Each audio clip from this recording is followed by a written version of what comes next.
José Luis Pérez, ¿qué tal? ¿Qué tal? ¿Cómo les va? Buenas noches. Hola, ¿qué tal? Placer. Bueno, acá yo pongo algunos datos. Una recesión que ya viene desde hace varios meses. Sí, Caen las reservas del Banco Central. sí. La producción se para porque no se puede haber bienes de capital que se puedan importar.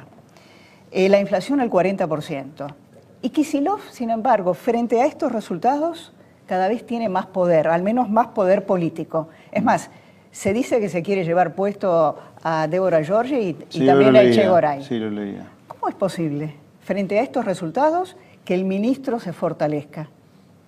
Bueno, en un gobierno de cambalache yo creo que este tipo de ridiculeces es posible, digamos. Kicillof es de los peores ministros de Economía que ha tenido la historia argentina, y en un gobierno de mediocres y de gente que no razona de manera adecuada, que no está bien de la cabeza incluso, es posible que Kicillof siga avanzando con su poder. Ahora, yendo a la esfera económica que vos nombrabas, mira, esto hay que verlo así. El gobierno desde mediados de 2011, cuando arrancaron las versiones del cepo, metió a la economía y está tratando de meter a la economía en un cepo, en un tubo, en una caja, en la figura geométrica que te imagines. Pero esa es la idea del gobierno, es meter a la economía en un cepo. El cepo inicialmente era para los que querían ahorrar dólares, pero como las reservas seguían cayendo, porque inevitablemente, por más que el ministro diga que la seguridad jurídica ese es un concepto horrible, a todo el mundo la seguridad jurídica, con que no entienda qué es, le importa, más con el prontuario macroeconómico de Argentina. El cepo, insisto, se inició con dificultades o casi prohibiciones para la gente que quería ahorrar dólares. Por eso es que nació el mercado paralelo. Pero como consecuencia de que las reservas seguían cayendo, el cepo se fue ampliando.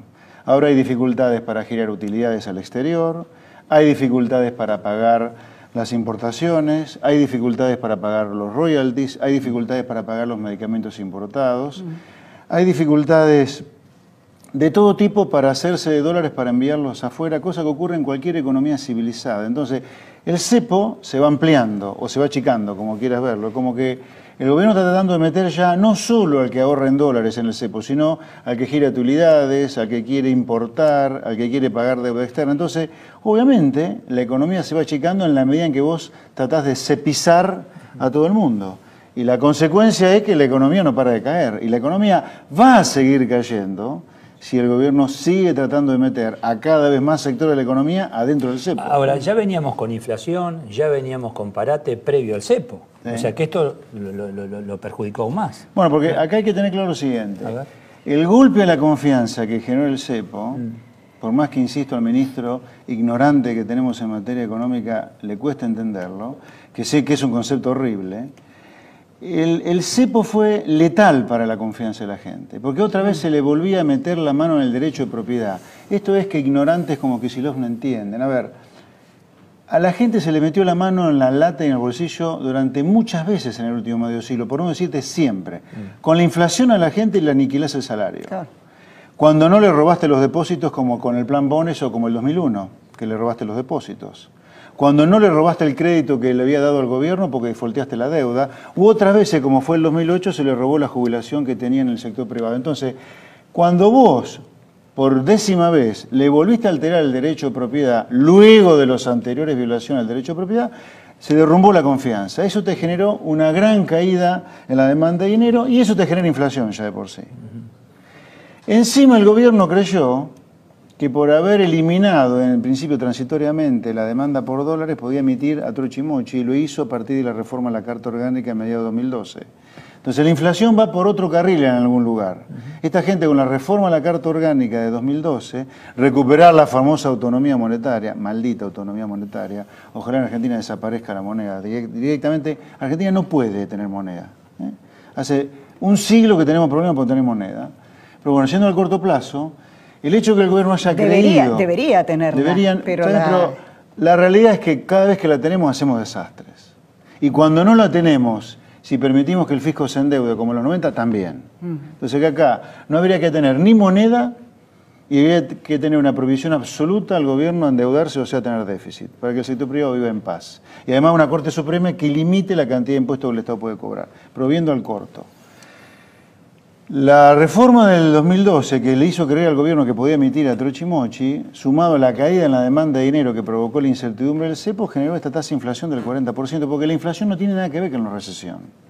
La inflación no es un fenómeno monetario. Vos podés tener derrumbe en la actividad económica, lo vimos en los 70 y los 80, y una hiperinflación, como pasó en el 88-89. Ahora, no tiene pero nada no que frenan ver. el gasto en el Estado. En el Estado no hay recorte en el privado y seguimos recortando. Y el Estado sigue creciendo. Eduardo, ¿Cómo es hoy se estaba analizando la estatización de la Universidad de las Madres de Plaza de Mayo, que son 260 millones de pesos. Mira, la Universidad de Plaza de Mayo, de las Madres de Plaza, digámoslo con claridad, nunca debería haber existido. No, claro, esa universidad no forma a nada, es engañar a los chicos que van a tener trabajo después de pasar por ahí. ¿Quién le puede dar un trabajo a un graduado de la Universidad de Madre de Plaza de Mayo, por favor? Y encima, mojarle la oreja a la gente que va a tener que pagar más impuestos para financiar el desquicio de la Universidad de Madre de Plaza de Mayo es un disparate. Pero yo digo, ¿cómo? Ahora, con respecto a tu tema que vos planteabas del sí. Estado. Bueno, acá hay un tema conceptual muy gordo que hay en Argentina. Esto es en algún lugar como Matrix. En Matrix los seres humanos tenían una vida virtual, pero para lo que usaban realmente las máquinas a los humanos era para generarles energía como si fuera una batería, pero no tenían vida. Acá en algún lugar la oligarquía que vive del gasto público, la oligarquía política y los que están alrededor de ellos, nos hace sentir como Matrix, pero realmente es así. Nosotros no estamos para pagar impuestos nada más. Ahora, no tenemos derecho a la vida, porque nos matan como bichos por la calle, no tenemos derecho a la educación pública, porque es un desastre, no tenemos derecho a la salud pública, porque es otro desastre. Entonces, el que recauda impuestos en Argentina nos toma a nosotros como los humanos de Matrix. No somos nada más que pagadores de impuestos, no tenemos derecho a nada más.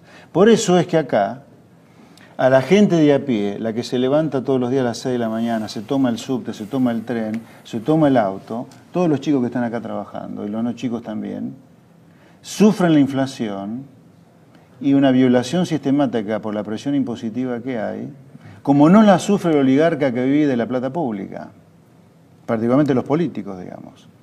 Por eso es que el sector privado en Argentina se tiene que rebelar frente a esta oligarquía. El sector privado, salvo excepciones, lo que ha hecho es tratar de acomodarse. Por eso, el único ajuste es el sector privado. Pero primero apoyó este plan económico. Bueno, eso es otra cosa. A ver, pará, a ver, sí. Atención, porque tengo declaraciones. A mí no me van a contar lo que es el apoyo y lo que es sufrir el ser crítico de este gobierno, digamos. Yo he sufrido en carne propia el fascismo del gobierno kirchnerista, que es el fascismo de la clase política en general y del peronismo en particular. Pero sí es cierto, esa sociedad lo votó 3 veces el kirchnerismo, ¿sí? Ahora, hablando de lo y del corto plazo, que es la pregunta de Eduardo, claramente con una clase política que se comporta como oligarca frente a los que pagamos impuestos, para ellos nunca el ajuste llega. El ajuste es solamente para nosotros. Ahora, mañana, quien llegue Por eso al que es gobierno, mentira cuando ellos dicen que gente como yo, por ejemplo, digo, ajuste en el gasto, queremos que desaparezcan cosas que hacen a la vida sensible y esencial de la gente. Ahí voy. No. Quien sea gobierno mañana va a tener que tocar esto. Y si no lo toca, la crisis va a ser... Pero lo va a tener homérica y que lo va a tocar ¿cuándo? La primera semana. No va a tener que dilatar demasiado. Tiene que poner el acento donde en los subsidios, creo que son No, como no, 100. los subsidios no. ¿No? No. Al contrario, a ver, nosotros como privados deberíamos defender a los subsidios. Porque lo único que falta, que encima de la inflación que sufrimos, de la presión impositiva salvaje, que no tenemos crédito, que tenemos que pagarnos 2 veces la seguridad porque no tenemos seguridad pública, 2 veces la educación de los chicos porque no tenemos educación pública buena, 2 veces la salud, tengamos que además pagar un tarifazo, no, al revés. Hay que desafiar a la clase política. No bajen los subsidios. ¿Bajen qué? Bajen el gasto público que le duele a ustedes. ¿Cuál es el gasto público que le duele a la clase política? Y ahí está la discusión. El clientelismo. El clientelismo que está detrás de en gran parte de los salarios públicos y en algún lugar detrás de la obra pública y en algún lugar de los proveedores de bienes y servicios públicos que suman, ¿sabe cuánto suman esos 3? Salarios públicos, bienes y servicios de obra pública, 1.100.000 pesos por año. De salario, 1 billón de pesos, sí, un 1 y 12 ceros, 1 billón. ¿Sabe cuándo tenés de salario solo? 600.000 millones de pesos, salarios públicos. ¿Sabe cuándo son los subsidios a la energía y al transporte? No llegan a 200.000 millones de pesos. Bueno, pero hay gente la asignación universal por hijo son 20.000 millones. Hay gente que se va a quedar sin la fiesta. ¿Cómo? Le vas a cortar la música en medio del baile. Bueno, a mucha gente del sector privado la música ya se la están contando hace rato. Andá a preguntarle obvio, a los ganaderos que han desaparecido, a los frigoríficos que están cerrando, a las inmobiliarias que cierran. No tenemos que ser sonsos en el sector privado. Acá la lucha, la verdadera pelea distributiva, es entre nosotros y la oligarquía que vive el Estado y todos sus negociados. Esa es la pelea que hay que plantear desde todos los lugares, creo yo. Porque si no, no van a seguir fumando en pipa. ¿Por qué te crees que este es un país decadente? ¿Porque tiene un sector privado que no sirve? En parte sí, no sirve una parte del sector privado. Pero básicamente es decadente porque tiene una oligarquía política viviendo de la plata pública. El político en Argentina no tiene la noción que lo que recauda de impuestos tiene que volver a la gente. No, se los queda él. Como un botín. Un botín. Ahora, la pregunta que te hago es, de cara a las elecciones, ¿ves Sí. en algún sector de la política argentina la posibilidad de este cambio? No, ¿Y? no sustancial. ¿Y? Y bueno, seguiremos como... A ver, la Argentina del último medio siglo, a ver, para poner mitad del vaso lleno y mitad del vaso vacío. La mitad del vaso vacío es que Argentina es un país en decadencia de hace un siglo. Hace un siglo, con los peros que se le puede poner, era potencia mundial número 10 en el mundo. A mediados del siglo XX era ya 80 del mundo. Y hoy somos 130 del mundo. 115, 120, 130 también. Ya estamos por debajo de mitad de tabla ya. Entonces es un país que viene de una decadencia atroz. Y por las ideas que muestran los candidatos a presidente, Macri, Scioli, Massa, creo que la decadencia va a continuar. Ahora, es el medio vaso lleno, vacío, perdón. El medio vaso lleno, bueno, Argentina tendrá una crisis y volverá a recuperarse durante 5, 6, 7, 10 años para volver a repetir lo que ha repetido en el último medio siglo. Crecimientos económicos que son rebotes del gato muerto, mediocridad y alguna crisis. Argentina es así, digamos. Porque, ¿cuál es la Argentina necesaria para tener medio siglo de crecimiento a tasa, no te digo China, pero a tasa alta? Y hay que tener otra cabeza.